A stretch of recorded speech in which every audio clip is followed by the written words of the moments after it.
নমস্কাৰ বন্ধু বান্ধৱীসকল, আছামিজ জিকে ইউটিউব চেনেলটোৰ অন্য এটা নতুন ভিডিঅ'লৈ আপোনালোকক স্বাগতম জনাইছোঁ। আজি আলোচনা কৰিম DLED এক্সামৰ এণ্ট্ৰেন্স এক্সামটোৰ বাবে প্ৰয়োজনীয় কিছুমান সাধাৰণ জ্ঞানৰ প্ৰশ্ন উত্তৰ। ইয়াত 1 নম্বৰ কুৱেশ্যনটো হৈছে সংস্কৃত ব্যাকৰণ মহাভাষ্য কোনে লিখিছিল? ক দিছে পুষ্যমিত্ৰ, খ দিছে পতঞ্জলি, গ দিছে সংঘমিত্ৰ আৰু ঘ দিছে বিশ্বমিত্ৰ। ইয়াৰ শুদ্ধ উত্তৰ হৈছে খ পতঞ্জলি। 2 নম্বৰ প্ৰশ্নটো হৈছে প্ৰাচীন ভাৰতৰ প্ৰথম সাম্ৰাজ্য হ'ল। প্ৰাচীন ভাৰতৰ প্ৰথম সাম্ৰাজ্যখন কোনখন? ৰাজবংশী সাম্ৰাজ্য, খ দিছে কোচ সাম্ৰাজ্য, গ দিছে কিৰাত সাম্ৰাজ্য আৰু ঘ দিছে মৌৰ্য সাম্ৰাজ্য। ইয়াৰ শুদ্ধ উত্তৰ হৈছে ঘ মৌৰ্য সাম্ৰাজ্য। 3 নম্বৰ প্ৰশ্নটো হৈছে আমাৰ দেশৰ ৰাষ্ট্ৰীয় প্ৰতীকটো লোৱা হৈছে। ক দিছে অশোক স্তম্ভৰ পৰা, খ দিছে নালন্দা বিশ্ববিদ্যালয়ৰ পৰা, গ দিছে তক্ষশিলা বিশ্ববিদ্যালয়ৰ পৰা আৰু ঘ দিছে ব্ৰাহ্মী লিপিৰ পৰা। ইয়াৰ শুদ্ধ হৈছে ক অশোক স্তম্ভটো মানে প্ৰাচীন আমাৰ ৰাষ্ট্ৰীয় প্ৰতীকটো অশোক স্তম্ভৰ পৰা লোৱা হৈছে। 4 নম্বৰ প্ৰশ্নটো হৈছে অশোকৰ দিনত শিলালিপি লিখা হৈছিল। কটো হৈছে পালি ভাষাত, খ হৈছে পালি আৰু প্ৰকৃত ভাষাত, গ হৈছে উৰ্দু ভাষাত, ঘ হৈছে প্ৰকৃত ভাষাত। ইয়াৰ শুদ্ধ হৈছে খ পালি আৰু প্ৰকৃত ভাষা লিখা হৈছিল। কলিংগ যুদ্ধ হৈছিল। ক দিছে বাবৰৰ দিনত, খ দিছে নাদিৰ শ্বাহৰ দিনত, গ দিছে অশোকৰ দিনত, ঘ দিছে চন্দ্ৰগুপ্তৰ দিনত। এইটো সকলোৱে জানি এইটো হৈছে গ অশোকৰ দিনত। অশোকৰ দিনতে কলিংগ যুদ্ধখন হৈছিল। কৌটিল্য ৰচনা কৰিছিল। কৌটিল্য কোনখন শাস্ত্ৰ ৰচনা কৰিছিল এই কৈছে যে ক হৈছে অৰ্থশাস্ত্ৰ, খ হৈছে ধন শাস্ত্ৰ, গ হৈছে জ্ঞান শাস্ত্ৰ আৰু ঘ হৈছে গীতা শাস্ত্ৰ। ইয়াৰ শুদ্ধ হৈছে ক অৰ্থশাস্ত্ৰ। 7 নম্বৰ প্ৰশ্নটো হৈছে ভাৰতবৰ্ষৰ ইতিহাসত পৌৰসভা গঠন কৰা প্ৰথমগৰাকী সম্ৰাট কোন আছিল? ইয়াৰ প্ৰশ্ন এটাৰ উত্তৰ দিছে ক দিছে সমুদ্ৰগুপ্ত, খ দিছে চন্দ্ৰগুপ্ত, গ দিছে বাবৰ, ঘ দিছে আকবৰ। ইয়াৰ শুদ্ধ উত্তৰ হৈছে খ চন্দ্ৰগুপ্ত। 8 নম্বৰ প্ৰশ্নটো হৈছে চাণক্যৰ আন এটা নাম হৈছে, সেইটো সকলোৱে জানিবই নিশ্চয়। দিছে ক বিষ্ণুগুপ্ত, খ গোবিন্দ, গ চণ্ডী আৰু ঘ গৌতম। ইয়াৰ শুদ্ধ হৈছে ক বিষ্ণুগুপ্ত। চাণক্যৰ আন এটা নাম হৈছে বিষ্ণুগুপ্ত। হৰ্ষচৰিত লিখিছিল। হৰ্ষচৰিত গ্ৰন্থখন কোনে লিখিছিল? ক দিছে শিলাদিত্য, খ দিছে বাণভট্ট, গ দিছে বাগদত্ত আৰু ঘ দিছে বাণভট্ট। ইয়াৰ শুদ্ধ উত্তৰ হৈছে ঘ বাণভট্টই হৰ্ষচৰিত গ্ৰন্থখন ৰচনা কৰিছিল। 10 নম্বৰ প্ৰশ্নটো হৈছে অভিজ্ঞানম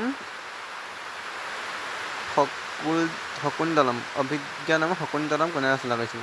ইয়াক ক দিছে শূদ্ৰক, খ দিছে কালিদাস, গ দিছে বিশাখা দত্ত, ঘ দিছে বৰাহমিহিৰ। ইয়াৰ শুদ্ধ উত্তৰ হৈছে খ কালিদাস।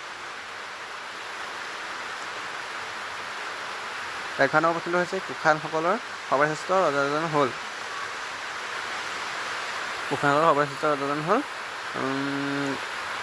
ক দিছে ফাৰ্নিছ, খ দিছে কনিষ্ক, গ দিছে বিশ্বমিত্ৰ আৰু ঘ দিছে পুষ্যমিত্ৰ।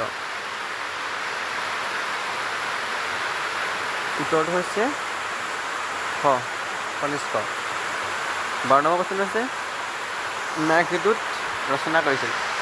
বিশাখা দত্ত, খ ক্ষুদ্ৰক, গ কালিদাস, ঘ বৰাহমিহিৰ। এই শুদ্ধ হৈছে গ কালিদাসে মেঘদূত গ্ৰন্থখন ৰচনা কৰিছিল। 13 নম্বৰ মুদ্ৰাৰাক্ষ ৰচনা কৰিছিল। ক বিশাখা দত্ত, খ ক্ষুদ্ৰক, গ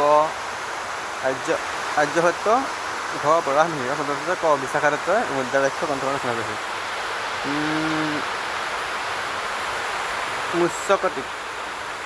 মিশ্ৰকটিক লিখিছিল। ক ক্ষুদ্ৰক, খ বৰাহমিহিৰ, গ আৰ্যভট্ট আৰু ঘ ভট্টদেৱ। তাৰ শুদ্ধ হৈছে ক ক্ষুদ্ৰকে মিশ্ৰপিটক গ্ৰন্থখন ৰচনা কৰিছিল। মিশ্ৰপিটক। 15 নম্বৰ প্ৰশ্ন হৈছে আৰ্যভট্টীয় ৰচনা কৰিছিল। আৰ্যভট্ট, আৰ্য, সমুদ্ৰগুপ্ত আৰু ভট্টীয়। এই শুদ্ধ হৈছে আৰ্যভট্ট। 16 নম্বৰ প্ৰশ্ন হৈছে বৃহৎ সংহিতা ৰচনা কৰিছিল। ক সমুদ্ৰগুপ্ত, খ বৰাহমিহিৰ, গ আৰ্যভট্ট আৰু ঘ ভট্টদেৱ। ইয়াৰ শুদ্ধ উত্তৰটো হৈছে ঠ বৰাহমিহিৰ।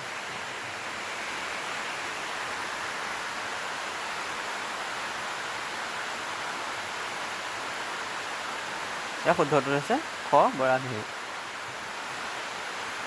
বৈধ্যচৰিত ৰচনা কৰিছিল? এক নম্বৰ দিছে অশ্বঘোষ, খ দিছে হিউৱেন চাং, গ দিছে নাগাৰ্জুন, ঘ দিছে চৰক। ইয়াৰ শুদ্ধ হৈছে ক অশ্বঘোষ। গুপ্ত বংশৰ সৰ্বোচ্চ ৰজাজন কোন আছিল? সকলোৱে জানিব নিশ্চয়। গুপ্ত বংশৰ ষষ্ঠ ৰজাজন হৈছে দ্বিতীয় চন্দ্ৰগুপ্ত। কাৰ ৰাজত্ব কালত গুপ্ত শব্দ বৰ্ষ আৰম্ভ হয়? ইয়াৰ উত্তৰ দিছে চন্দ্ৰগুপ্ত, দ্বিতীয় চন্দ্ৰগুপ্ত, প্ৰথম চন্দ্ৰগুপ্ত, দ্বিতীয় চন্দ্ৰগুপ্ত, ঘ তৃতীয় চন্দ্ৰগুপ্ত আৰু চতুৰ্থ চন্দ্ৰগুপ্ত। ইয়াৰ উত্তৰ হৈছে প্ৰথম চন্দ্ৰগুপ্তৰ দিনৰ পৰা। অমৰাৱতী স্তূপ সজাইছিল? কোনে সজাইছিল অমৰাৱতী স্তূপটো? পলুমেৰি, সতৰ্কণি, পাৱন আৰু চৰক। সেইটো হৈছে পলুমেৰিয়ে অমৰাৱতী স্তূপ সাজিছিল। নাৰায়ণ সেতু আছে ক'ত? নাৰায়ণ সেতু ক'ত আছে? এক নম্বৰ গোৱালপাৰা জিলাত। অসমৰ উত্তৰে থকা বিদেশী ৰাষ্ট্ৰখনৰ নামটো কি? উত্তৰে থকা বিদেশী ৰাষ্ট্ৰখনৰ নামটো হৈছে ভূটান। অসমৰ উত্তৰত কি বহুতখন আছে ৰাষ্ট্ৰ। 23 নম্বৰ হৈছে অসমৰ সৰ্বপ্ৰথম জিৰ'খানা কাৰখানা কোন জিলাত অৱস্থিত হৈছিল, স্থাপিত হৈছিল? মানে ধুবুৰী, দৰং, নগাঁও জিলা আৰু শিৱসাগৰ জিলা। ইয়াৰ শুদ্ধ উত্তৰ হৈছে ধুবুৰী জিলা। অসমৰ উত্তৰে কি আছে যিটো মই জানেই, উত্তৰ অৰুণাচল প্ৰদেশ আছে। অসমৰ ভিতৰতে দীৰ্ঘতম ৰেলপথ সুৰংগটো কোনটো? মাহুৰত, মাইবঙত, বাগাত আৰু হাফলঙত। এই শুদ্ধ হৈছে ক